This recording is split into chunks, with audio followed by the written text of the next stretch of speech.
반갑습니다. 노후준비 전문가 강신 교수입니다. 이번 시간에는 박호근 교수의 16만 시간의 기적이라는 책을 요약해서 소개를 해드리겠습니다. 제가 만나는 많은 분들은 요즘 은퇴 이후에 남는 시간을 주체를 못해서 굉장히 힘들어 하시는 분들이 많습니다. 자, 여러분들에게 질문 하나 드리겠습니다. 여러분들은 축구에서 전반전과 후반전 중에서 어느 것이 중요하다고 생각하십니까? 아마 대부분의 분들이 후반전이 중요하다고 생각하십니다. 그 이유는 무엇입니까? 바로 아무리 전반전에 잘했더라도 후반전에 골을 먹고 망치면 그 게임은 잃어버리기 때문입니다.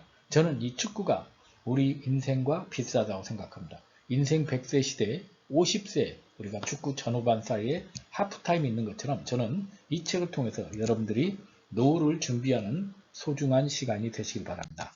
자, 이 책은 크게 8개 챕터로 구성이 되어 있습니다. 첫 번째 하프타임, 작전타임. 두 번째 어드밴스, 후반전 나아가기. 세 번째 라이프 플랜 점검하기. 네 번째 포커스, 집중하기. 다섯 번째 타겟, 후반전 목표 설정하기. 여섯 번째 임프루먼트, 액션 플랜.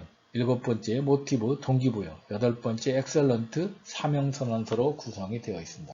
이 책의 저자를 소개를 해드리면 이 책의 저자는 IMF 때 이미 하프타임의 중요성을 느끼고 미국의 하프타임의 설립자 바포드의 멘토링을 통해서 국내 최초로 한국형 하프타임을 실시하였습니다.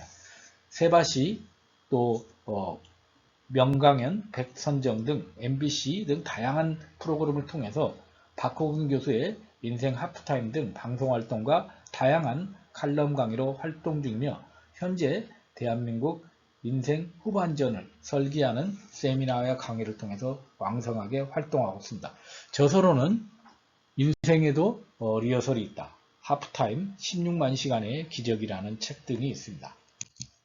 자, 먼저 첫 번째 장 하프타임에서는 저자는 인생에 16만 시간의 하프타임이 필요하다고 이야기합니다.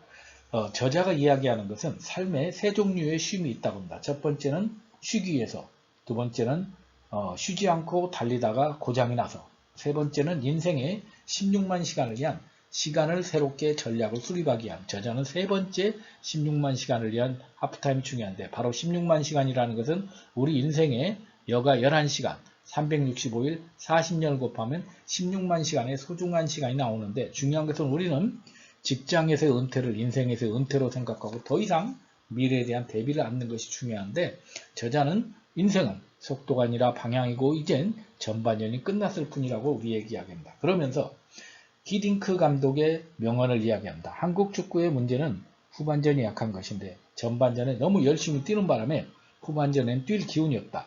성공적인 후반전을 리허설하라고 강력하게 주장해서 결국 4강 신화를 달성했다고 소개하고 있습니다.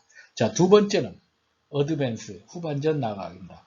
어제는 역사이고 내일은 비밀이지만 그리고 오늘은 선물이라는 이야기합니다. 그래서 가장 중요한 것은 오늘이라는 선물이 중요하고 신이 인간에게 준 세 가지 금인데 바로 그것은 황금, 소금, 지금이라는 시간이 있지만 모든 사람에게 공평한 지금이라는 시간을 통해서 우리는 새롭게 미래를 대비해야 된다고 합니다. 그러기 위해서는 과거의 나로부터 벗어나기 위한 과감한 시도를 할 것을 저자는 이야기하고 있습니다.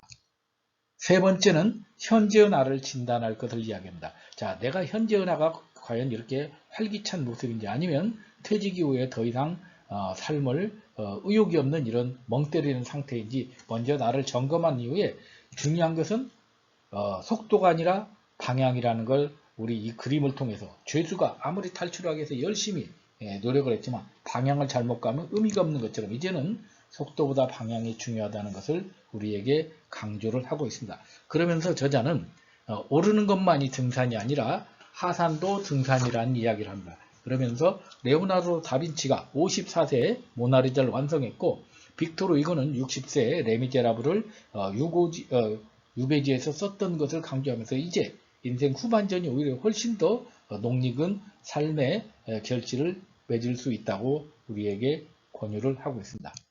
네 번째는 포커스 집중하기입니다. 집중하기 위해서는 먼저 좋은 팀의 일원이 될 것을 이야기하면서 아프리카 속담 빨리 가려면 혼자 가고 멀리 가려면 함께 가라고 이야기합니다. 또한 내일을 위한 인생 설계를 위해서 5, 60대 새로운 일에 도전하려면 지식과 훈련이 필요하기 때문에 끊임없이 우리가 공부하고 노력해야 됩니다. 영어의 리타이어라는 것은 타이어를 갈아 끼우는 바로 인생의 새로운 도전을 하는 것이라는 것을 우리에게 이야기하고 있습니다. 자, 6번째는 우리가 타겟팅, 후반전 목표를 점검하기인데, 후반전 목표를 점검하기 위해서는 하프타임에서 3가지를 점검할 필요가 있다. 첫 번째는 정체성, 두 번째는 방향, 세 번째는 사명감이고, 또한 하프타임을 위한 7가지 질문으로서 첫 번째, 나는 내 인생의 마스터 플랜을 가지고 있는가? 두 번째, 나는 나이라는 고정관념의 감옥에 갇혀있지는 않은가? 세 번째, 나는 늘 새로운 것을 찾아 도전하고 있는가? 네 번째, 나는 나의 분야에서 획을 그을 수 있는 역량을 갖고 있는가? 다섯 번째, 나는 치열하게 매일매일을 만들어가고 있는가? 여섯 번째, 나는 늘 호기심을 새로운 것을 배우고 있는가?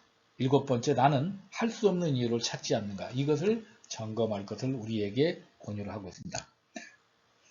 임프루먼트에서는 액션 플랜을 수립할 것을 이야기합니다. 액션 플랜을 수립하기 위해서는 먼저 떠날림을 기르고 멋진 하산을 준비할 것을 이야기합니다. 그래서 인생 후반전을 위한 자신의 체력과 건강 모든 것을 관리를 할 것을 이야기하고, 남과 비교하지 말고 자신의 시간대로 살아갈 것을 이야기하면서 또한 비전을 따라서 움직이라고 이야기합니다. 그러기 위해서는 우리가 걱정하지 말고 먼저 실행하는 것이 중요하다. 그래서 저자는 이런 이야기를 합니다. 1톤의 생각보다 1g의 실천이 중요하다는 것을 우리에게 강조를 하고 있습니다. 자, 이어서 동기부여입니다.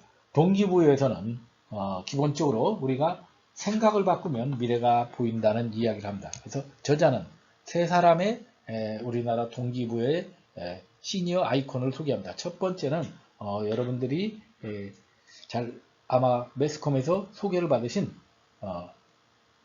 운전면허 시험 96번째 합격하신 차사순 할머니입니다. 이분은 무려 응시료만 약 2천만원 이상 들었고 굉장히 많은 도전을 통해서 69세 나이에 운전을 획득했습니다. 어떻게 보면은 의지 한국인이라고 볼 수 있죠. 두 번째는 여러분들이 잘 아시는 시니어 크리에이티브 박망예 할머니입니다. 현재 76세로서 구독자 120만 명의 굉장히 많은 구독자를 확보하고 다양한 우리 셀럽으로서 활동하고 있습니다. 세 번째는 서영갑 씨입니다. 서영갑 씨는 중고등학교 교사로 퇴직한 이후에 60세 이후에 보디빌더를 해서 현재 88세임에도 불구하고 지금 시니어 보디빌더로 왕성하게 활동하고 있습니다.